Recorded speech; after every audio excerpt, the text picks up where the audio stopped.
అందరికీ నమస్తే అండి. సో, మన ఛానల్‌లో గత కొన్ని రోజులుగా పార్లమెంటు నియోజకవర్గాల వారీగా ఎమ్మెల్యేల పనితీరు ఎలా ఉంది, ఎంపీల పనితీరు ఎలా ఉందనేది సింపుల్‌గా అనాలిసిస్ చెప్తున్నాం కదా! సో, మరీ డెప్త్‌గా చెప్పట్లేదు. సో, సింపుల్‌గా ఏ నియోజకవర్గం రెడ్ జోన్, ఏది గ్రీన్ జోన్, ఏది ఆరెంజ్ అనేది చెప్పుకుంటూ వస్తున్నాం. దీనిలో భాగంగా ఇప్పుడు సీఎం చంద్రబాబు గారి సొంత నియోజకవర్గం, సొంత పార్లమెంటు చిత్తూరు చిత్తూరు లోక్సభ పరిధిలో ఎమ్మెల్యేల పనితీరు గురించి ఒకసారి మనం చెప్పుకుందాం. సో, నిజానికి ఈ పార్లమెంటు ముందుగా ఎంపీ గారి పనితీరు అయితే మాత్రం యావరేజేనండి. పెద్దగా అంత యాక్టివ్ పార్టిసిపేషన్ ఏమీ ఉండదు. ఏదో సోసోగా అలా ఉంటది. కమ్యూనికేషన్, క్యాడర్ రిలేషన్స్ గానీ, లీడర్స్‌తో కమ్యూనికేషన్ గానీ ఏమీ ఉండదు. సో, ఏదో ఎంపీగా గెలిచారంటే గెలిచారు, ఉన్నారంటే ఉన్నారు అంతే తప్ప అంత యాక్టివ్ రోల్ ప్లే చేయట్లేదు. బహుశా ఈయన వచ్చే ఎన్నికల్లో కష్టమే. ఇదే పరిస్థితి కొనసాగితే వచ్చే ఎన్నికల్లో ఈయనకు క్యాడర్ నుంచే సహాయ నిరాకరణ ఎదురవ్వచ్చు. అయితే క్షేత్రస్థాయి రాజకీయాలను ప్రభావితం చేసేది ఎమ్మెల్యేలే తప్ప ఎంపీలు కాదు కాబట్టి పెద్దగా లెక్కలోకి తీసుకోకూడదు. ఇక ఎమ్మెల్యేల పనితీరుకు వచ్చేసరికి గ్రీన్, ఆరెంజ్, రెడ్ 3 జోన్లు. సో, మనకు వచ్చిన ఫీడ్‌బ్యాక్ ప్రకారం, మన టీం ఇచ్చిన రిపోర్ట్ ప్రకారం అయితే మాత్రం చిత్తూరు అసెంబ్లీ కొంతవరకు సేఫ్ జోన్‌లో ఉంది. ఆ పార్లమెంటు కేంద్రం, జిల్లా కేంద్రంగా ఉన్న చిత్తూరు అసెంబ్లీ ఎమ్మెల్యే గురజాల జగన్ గారి పనితీరు పర్వాలేదు. అక్కడ క్యాడర్ రిలేషన్స్ బాగున్నాయి. క్యాడర్‌కు అందుబాటులో ఉంటున్నారు. పబ్లిక్ రిలేషన్స్ కూడా బాగానే ఉన్నాయి. ఎప్పటికప్పుడు క్షేత్ర పర్యటనలు ఇవన్నీ బాగానే ఉంటాయి. అండ్ జిల్లా కేంద్రం కాబట్టి కొంత వ్యవస్థల మీద పట్టుంది, అధికారుల మీద పట్టుంది, పనులు చేయించుకోగలుగుతున్నారు. ప్రభుత్వం నుంచి నిధులు రాకపోయినా తన సొంత డబ్బుతో అయినా సరే ఎంతో కొంత యాక్టివిటీస్ నడపగలుగుతున్నారు. కాబట్టి ఆయన వరకు సేఫ్ జోన్‌గానే ఉంది. అయితే చిన్న చిన్నవి ఉన్నాయి. ఇప్పుడు ఆ నియోజకవర్గంలో వైసీపీకి బలమైన ఓట్ బ్యాంక్ ఉంది, బలమైన వ్యవస్థ ఉంది, అండ్ బలమైన లీడర్షిప్ ఉంది. సో, అది ఎప్పటికైనా తెలుగుదేశం పార్టీకి థ్రెట్టే. అండ్ టీడీపీలోనే ఎమ్మెల్యే గారు ఎంత యాక్టివ్‌గా పనిచేస్తున్నా ఆయన్ని వెనక్కి లాగడానికి, ఆయన్ని ముంచేయడానికి ఆయన చుట్టూ తిరుగుతున్న కొంతమంది నాయకులు ఉన్నారు. టీడీపీలోనే ఒక 7, 8 మంది నాయకులు ఉన్నారనమాట. వాళ్ళతో ఎప్పటికీ పార్టీకి ముప్పే అండ్ ఆయనకి ముప్పే. అలాగని వాళ్ళని దూరం చేయలేరు, దగ్గర పెట్టుకోలేరు. సో, అది ఇక్కడ నడుస్తోంది. సో, ఓవరాల్‌గా చూసుకుంటే చిత్తూరు అసెంబ్లీ కొంతవరకు పర్వాలా. సేఫ్ జోన్‌గానే ఉన్నట్టు. ఇక తర్వాత కుప్పం గురించి చెప్పే పని లేదు. కుప్పంలో అసలు వైసీపీకి లీడర్‌షిప్పే లేదు. వైసీపీ మొన్న అధికారంలో ఉన్నప్పుడు హడావిడి చేశారు. కుప్పం కొట్టేస్తున్నాం అది ఇది అని చెప్పి. ఆయన్ని బాగా ప్రమోట్ చేశారు. ఎవరైనా భరత్‌ని. ఇప్పుడు అక్కడ వైసీపీ ఆఫీస్ లేదు, వైసీపీ లీడర్‌షిప్ లేదు, అంత యాక్టివ్ కార్యక్రమాలు ఏవి జరగట్లేదు. ఆల్మోస్ట్ వైసీపీ అక్కడ కొనవిపురుతూ ఉంది కుప్పంలో. మేబీ ఇంకొక 6 నెలల తర్వాత, 1 ఇయర్ తర్వాత అక్కడ మళ్ళీ యాక్టివ్ లీడర్‌షిప్ రావచ్చు. కానీ అది తిరుగులేదు. దాని గురించి చెప్పుకోవడం అనవసరం. ఇక చంద్రగిరి నియోజకవర్గం కూడా కొంతవరకు పర్వాలా. సేఫ్ జోన్‌గానే ఉంది. కారణం ఏంటంటే ఇక్కడ వైసీపీకి స్ట్రాంగ్ లీడర్‌షిప్ ఉంది. చెవిరెడ్డి మోహిత్ రెడ్డి గారు, వారి ఫాదర్ చెవిరెడ్డి భాస్కర్ రెడ్డి గారి రూపంలో వైసీపీలో మంచి లీడర్‌షిప్, మంచి నాయకత్వం ఉంది. కానీ నమ్మకం లేదు. క్యాడర్‌లో నమ్మకం లేదు. అండ్ పార్టీ పెద్దల్లో కూడా వీళ్ళ మీద నమ్మకం లేదు. ఇప్పటికే సొంత పార్టీలోనే ఈయన మీద కొన్ని ఆరోపణలు వస్తున్నాయి. పార్టీ అధికారంలో ఉన్నప్పుడు జగన్మోహన్ రెడ్డి గారికి తెలియకుండా చాలా నడిపించారనే ఆరోపణలు ఉన్నాయి. సో, అందుకే ఈయన్ను ఒంగోలు పార్లమెంటు ఇన్ఛార్జిగా, ఒంగోలు ఎంపీగా ఉన్న వ్యక్తిని మళ్ళీ చంద్రగిరికి వెళ్ళమని చెప్పారు. సో, ఒకవేళ భాస్కర్ రెడ్డి గారే చంద్రగిరి రాజకీయాలను, వైసీపీని తన కంట్రోల్లోకి తెచ్చుకుంటే అప్పుడు ఇక్కడ రాజకీయం చాలా హోరాహోరీగా ఉంటుంది, టైట్ అవుద్ది. కానీ ఓవరాల్‌గా ఇక్కడ ఎమ్మెల్యే గారి పనితీరు అయితే బాగానే ఉంది. క్యాడర్ రిలేషన్స్ బాగున్నాయి, పబ్లిక్ రిలేషన్స్ బాగానే ఉన్నాయి.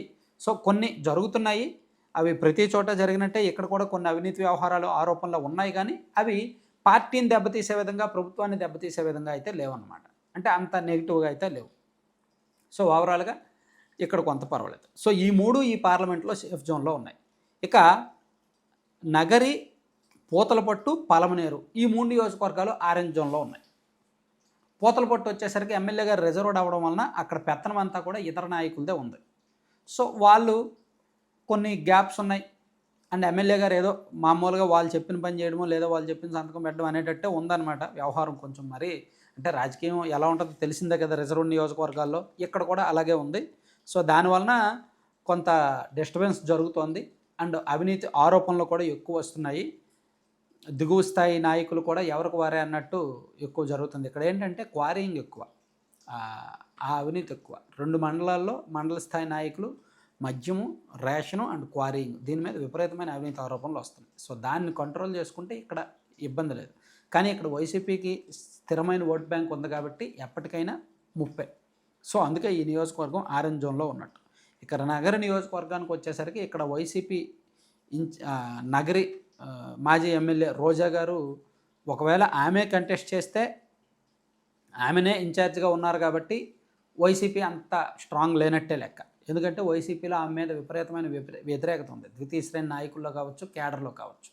ఆమె కాకుండా కొత్త లీడర్స్కి ఎవరికైనా ఇచ్చారంటే మాత్రం ఇక్కడ భానుప్రకాష్ కొంచెం కష్టమే. సో ఇక్కడ టీడీపీ ఎమ్మెల్యే పనితీరుకు వచ్చేసరికి కొంతవరకు పర్వాలే, క్యాడర్ రిలేషన్స్ కానీ పబ్లిక్ రిలేషన్స్ కానీ సో యావరేజ్, మరీ అంత స్ట్రాంగ్గా ఉన్నాయని చెప్పలేం, మరీ అంత తీసి పడేయలేం కూడా, కొంతవరకు పర్వాలేదు చేసుకుంటున్నారు. కాకపోతే కొన్ని ఆరోపణలు మాత్రం విపరీతంగా వస్తున్నాయి, వాటిని అంత కంట్రోల్ చేసుకోవాల్సిన అవసరం అయితే ఉంది. అండ్ పలమనేరు నియోజకవర్గం సీనియర్ నాయకుడు మాజీ మంత్రి పదవి రాలేదనే అలక కొన్నాళ్ళు ఉండేది, ఇప్పుడైతే అలకలేదు. కాకపోతే గతంలో ఉన్నంత యాక్టివ్నెస్ ఇప్పుడు లేదు, గతంలో ఉన్నంత దూకుడు ఇప్పుడు లేదు, గతంలో ఉన్నన్ని పబ్లిక్ రిలేషన్స్ క్యాడర్ రిలేషన్స్ ఇప్పుడు లేవు. సో ఉన్నారు కానీ ఈయన కూడా నార్మల్గా నడిపిస్తున్నారు అనమాట. సో ఇక్కడ ఈ నియోజకవర్గం కూడా ఆరెంజ్ జోన్లో ఉన్నట్టే లెక్క. ఇక్కడ కూడా వైసీపీకి స్ట్రాంగ్ ఓట్ బ్యాంక్ ఉంది కాబట్టి ఇది ఆరెంజ్. సో ఇవి పక్కన పెడితే ఇక ఖచ్చితంగా పోయే నియోజకవర్గం గంగాధర్ నెల్లూరు. ఎమ్మెల్యే గారి పనితీరు బాగాలేదు, ఎమ్మెల్యే గారికి క్యాడర్కి కంప్లీట్గా చెడిపోయింది, ఎమ్మెల్యే గారికి పబ్లిక్ రిలేషన్స్ లేవు. ఇక్కడ వైసీపీ వాళ్ళకే పనులు జరుగుతున్నాయి తప్ప టీడీపీ వాళ్ళకి కనీసం పనులు జరగట్లేదు, అంత యాక్టివ్గా కూడా లేదు. అంటే పబ్లిక్ రిలేషన్స్ లేవు, క్యాడర్ రిలేషన్స్ లేవు, ప్రభుత్వ పరంగా అంత యాక్టివ్ కార్యక్రమాలు జరగట్లేదు, పార్టీ పరంగా యాక్టివిటీస్ జరగట్లేదు.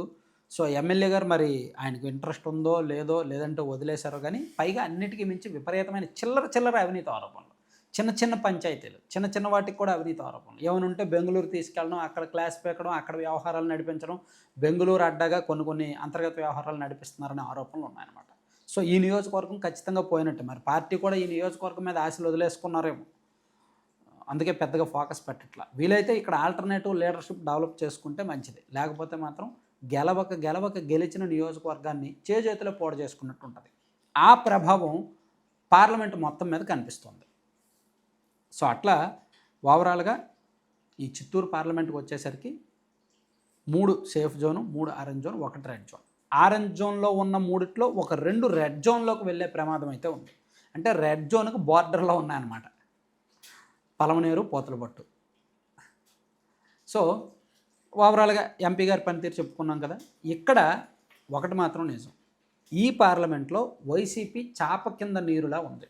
వైసీపీకి స్ట్రాంగ్ ఓట్ బ్యాంక్ ఉంది, వైసీపీకి స్ట్రాంగ్ బూత్ లెవెల్ క్యాడర్ ఉంది. కాబట్టి సరైన నాయకత్వం ఉంటే ఈ పార్లమెంట్లో వైసీపీ పుంజుకోవడం పెద్ద కష్టమేమీ కాదు. సో ఇంకొక 6 నెలలు 1 ఇయర్ తర్వాత ఇక్కడ మళ్ళీ హోరాహోరీగా మారిపోద్ది అనమాట. సో అందుకని ఎమ్మెల్యేలు అనుక్షణం అప్రమత్తంగా ఉండాలి. Thank you.